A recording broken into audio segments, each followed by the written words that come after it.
So, you just got your license, you just moved to a new city, you just got a new job, you just moved to a new country, and you're ready to buy a car. Essentially, car shopping is next on your list. I'm going to tell you all the necessary steps that you need to take before you even start car shopping in the first place. You need to take these steps that I would explain in this video before you begin to shop. So if you're interested in this content, hold that thought, don't go anywhere. I'll be right back.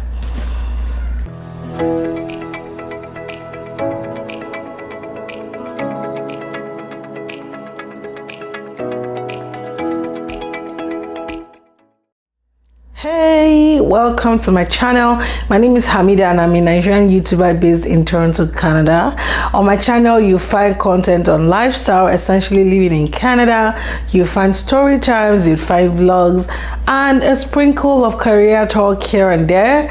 If you're new here, hey girl, hey guy, welcome to my channel. Please consider subscribing to join this beautiful family. If you're an existing subscriber, thank you so much for always coming back to watch my love and videos.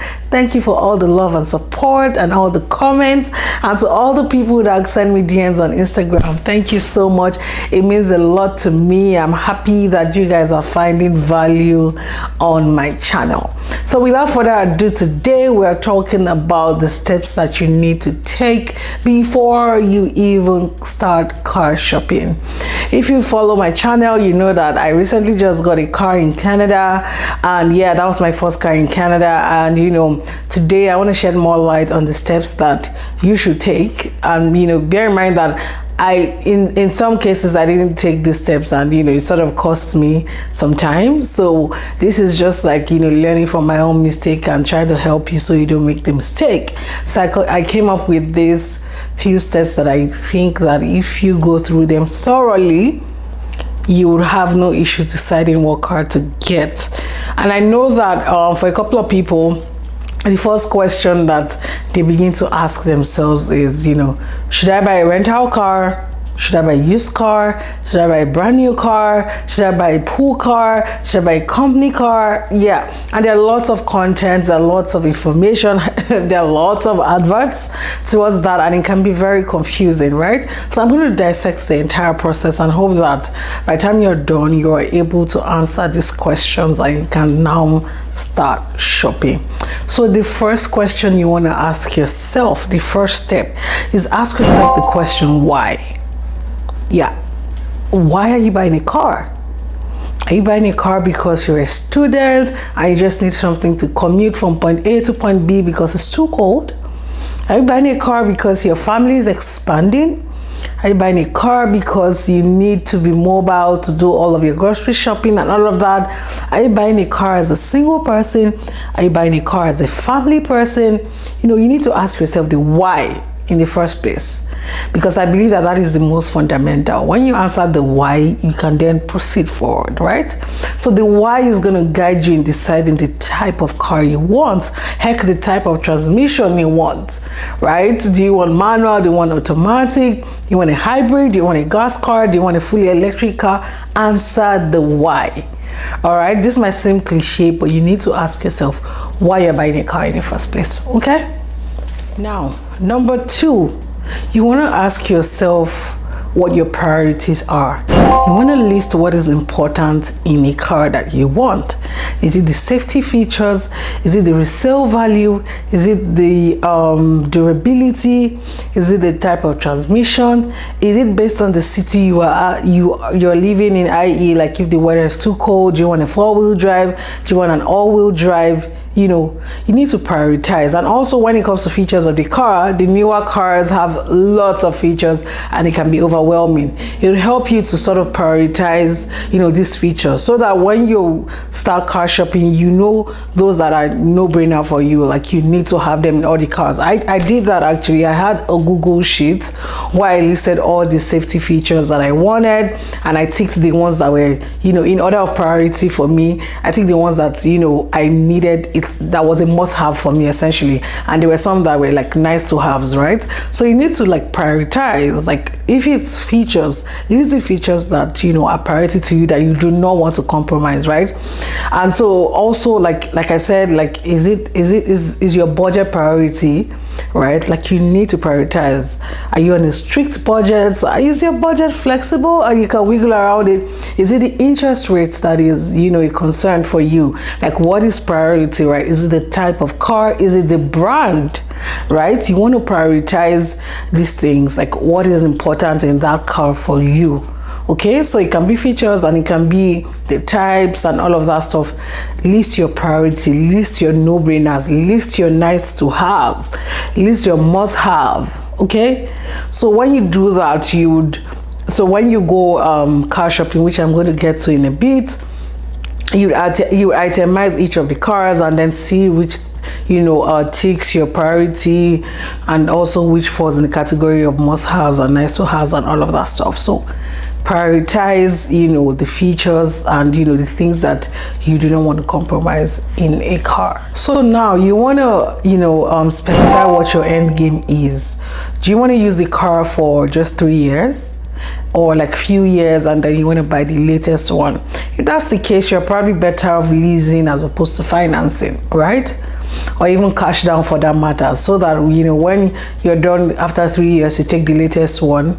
Is your end game resale? Like, do you want to resell the car? So in that case, you don't want a car that has a mileage that's too high, because if it's too high, if this is the resale value, and so you're better off with a brand new car.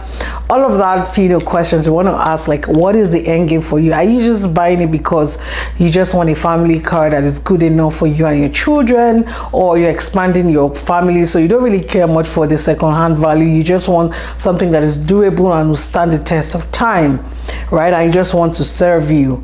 So the question, like, what is your end game, right? Yes, you've answered your why and all of that, but like, what is your end game? Like at the end of the day, 4 or 5 years down the line, what do you see yourself doing with the car, right? So you want to ask yourself, this is beginning to sound like a relationship, or like short-term goals, long-term goals. Like, what do you see yourself doing to the car in the next 3 to 5 years? And that will sort of guide you in terms of like the money aspect. You want to lease, you want to finance, you also want to it will also guide you whether you want to buy a brand new car or a used car. You get what I mean? So like, what is your end game? You need to answer that. Okay. Now to the fourth point, research. Now you've answered all of the important questions that are the foundation for you to begin this journey. Now you begin to research. You check for the different brands, you check their prices, check their interest rates, check all of that stuff, check for the features that you've highlighted before, check your no-brainers, check your priority lists. Go over your list, compare it to the car, check the physical attributes. If you are the one that wants a square looking car, or you want a round car, all of that. I don't think there's a round car, but you get my point, right? Because you sort of laid the foundation with answering those questions and itemizing what's important to you, it will guide you when you're doing your research, right? So what I did, and if you are in North America or like developed countries, honestly, you find all the features on their website, right? Even including prices, so you can build your car. When I say build, meaning you choose the attributes that you want, you choose your color, everything, choose your features, the extra features, all of that stuff, even choose the extended warranty, and you would see the breakdown of the prices in terms of how much you're paying, if you're financing, if you're paying cash down, or if you're leasing, right? So you go to their website and do the build, see the prices, see the features, and then you can begin to call the dealerships and start scheduling appointments for viewing and test driving and all of that fun stuff. But like after your research, you are sort of like almost ready to kickstart your car shopping proper. And so, like I said, because you've ticked the first 3 points, it will be easier for you to then say, okay, yes, you're ready. And it will really make your research easier for you, and you'll be able to narrow down maybe your top 5 or your top 10 cars or brands, and then you can begin to visit them to test drive. Okay. So now to my 5th and final point is opportunities available, right? So you've done your research, you've narrowed down your top 5 or top 10 cars, top 10 brands or whatnot. Now that you have an idea of the type of car that you want, you've established whether it is hybrid, you've established whether it is a gas car, you've established whether you want front-wheel drive, all-wheel drive, manual, automatic, all of that fun stuff. You've prioritized your features and all of that. Now you go looking for opportunities. You check different, and so here's what I also found out during my journey, that some of the dealerships have different prices and it differs by brand. So for example, I think brands like Kia, they sort of like maintain a uniform price all over their dealerships, I think, because the dealership I went to said that if you find it cheaper somewhere else, they'll refund your money and also pay you extra or something like that. But I found that with brands like Hyundai, I called different dealerships and they had different prices. As a matter of fact, one of the dealerships told me they were not going to tell me the price over the phone. I had to come to the office, right? So, depending on the brands, but like essentially then you begin to fish for opportunities, right? You call the different dealerships, try to get their prices, compare it to your budget, call your family and friends. I did a video earlier talking about like my entire car shopping story and some lessons that I learned, which I'm going to link somewhere up here for you. If you haven't watched it, please watch it. There are a lot of nuggets that I dropped there. But essentially, this is the point where you begin to look for your opportunities, right? If you have friends that work in an auto company, you just begin to tell your friends, guys, I want to buy a car. Do you know anybody that works in an auto company? Do you know anybody that works in a dealership? Because like I said in the previous video, there's always family and friend discounts. So you don't want to like shoot yourself in the foot.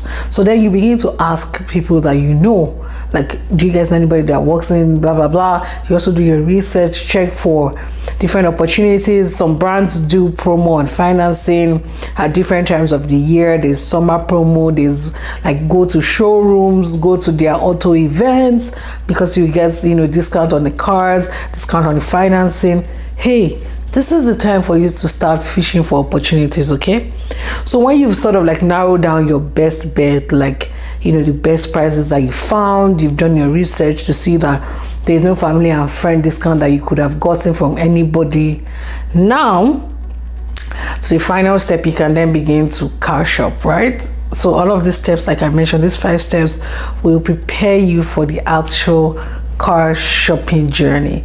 So at that point, you then begin to go to the dealerships and book some appointment to test drive the cars, and then obviously ask for the price breakdown. They will obviously add dealership fees and all of that, so it might be slightly different from what you find online. But essentially, because you've done your research, you know what to expect. You can expect the features that are important to you and all of that stuff. So if you follow these 5 steps, I assure you that your car shopping journey will be seamless. I mean, the parts that you can control though, because essentially there might still be problems supply chain, you might still have to wait, but like the parts that you can control, and I feel like all of that can also be made bearable if you do research, right?